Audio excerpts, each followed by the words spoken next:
what's your official title? What do you do down here? I'm a rancher. Okay. I raise beef cattle. What is it like to be here, Sean? And you're so close, obviously, to the U.S.-Mexico border. You said you have some stories, but first, what is it like for you?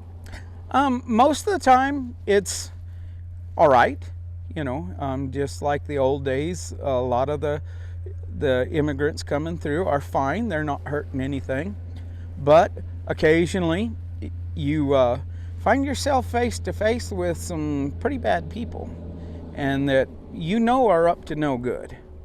And so you try to keep an open mind about it, but at the same time, you have to keep your guard up too.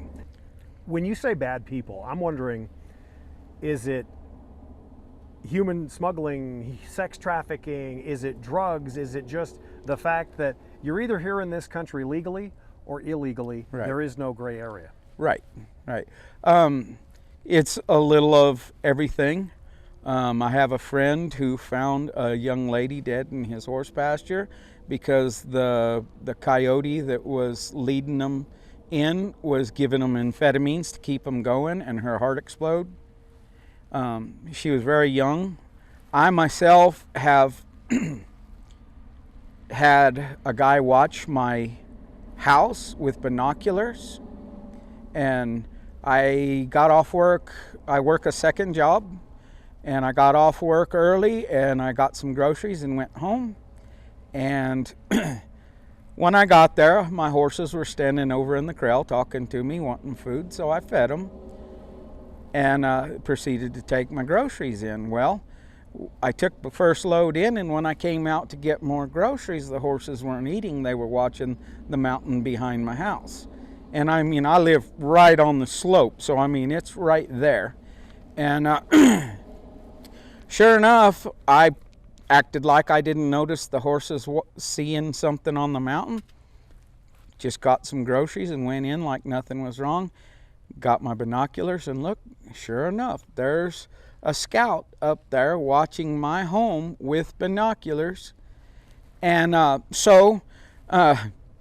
Second Amendment rights, I walked out and threw down on the man with a gun.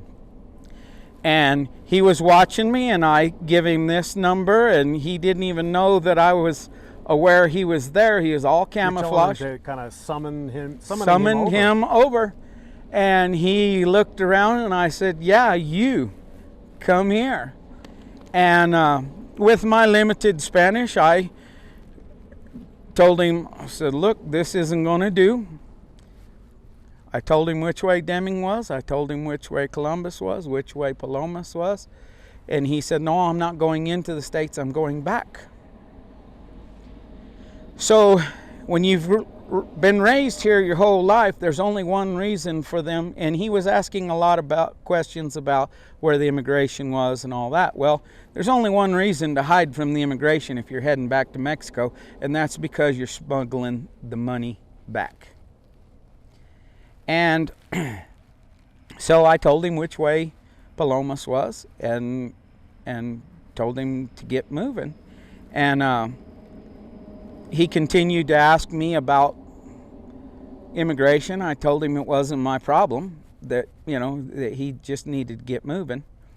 And then he asked for a ride, and I said, no, I'm not having my entire life's deal confiscated. And he tried to bribe me with a backpack full of money. And I told him, no, I don't have any truck with the cartel. I didn't start the fight, and so I'm not getting involved. I told him, you take your money and leave, but leave now. And he did. And he did. How'd that end? And he did. He did. He got out of there, and got out of there in a hurry. Okay, this is maybe a But silly, it took me at gunpoint. Yeah, this may be a silly question though, Sean, but boy, your life could have got all kinds of different ways, and all kinds of. Had you made even the choice to, like you say, give him a ride? Right. And I've known people that have given people rides that have had health issues, and they got in trouble.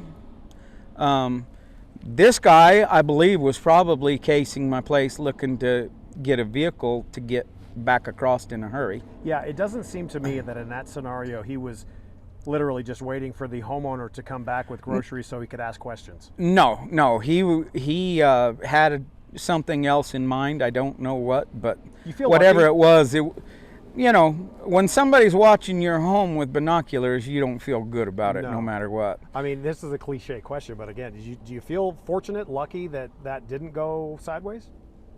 Yeah. I feel very fortunate that it didn't go sideways. One. I know very well that he went back and told those people that there's some guy lives up in those mountains got super spider senses, because he to this day has no idea how I knew he was on the mountain.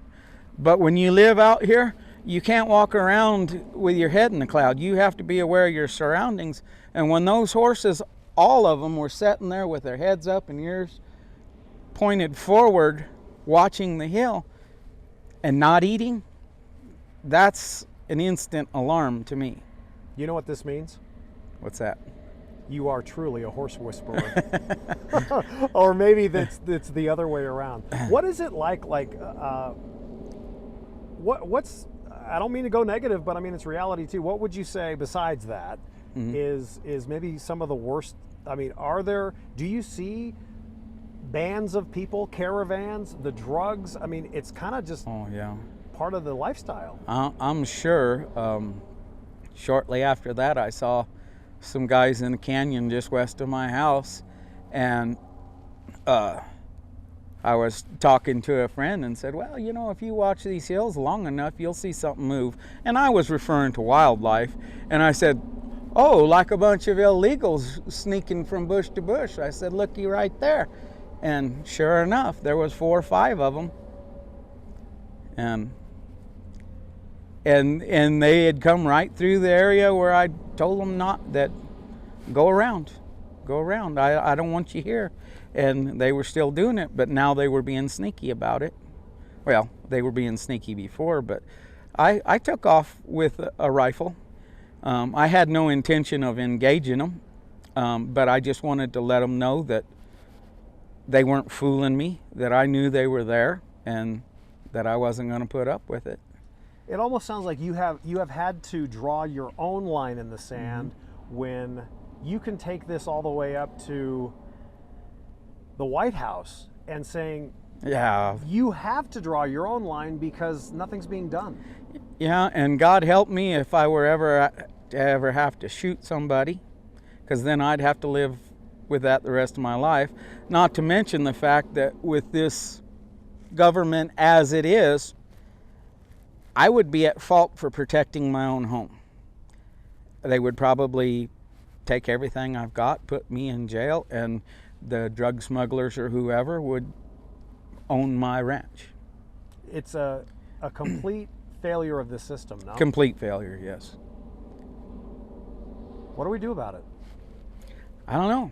We got to start getting people in office that do what is right for the country, not just for a particular group.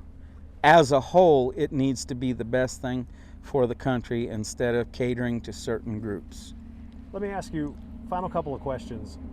If you had the ear of, and pick the official, whether it is your governor here in New Mexico, whether it's a county commissioner, whether it's the president of the United States, if you could have Sean's words resonate, what would you say?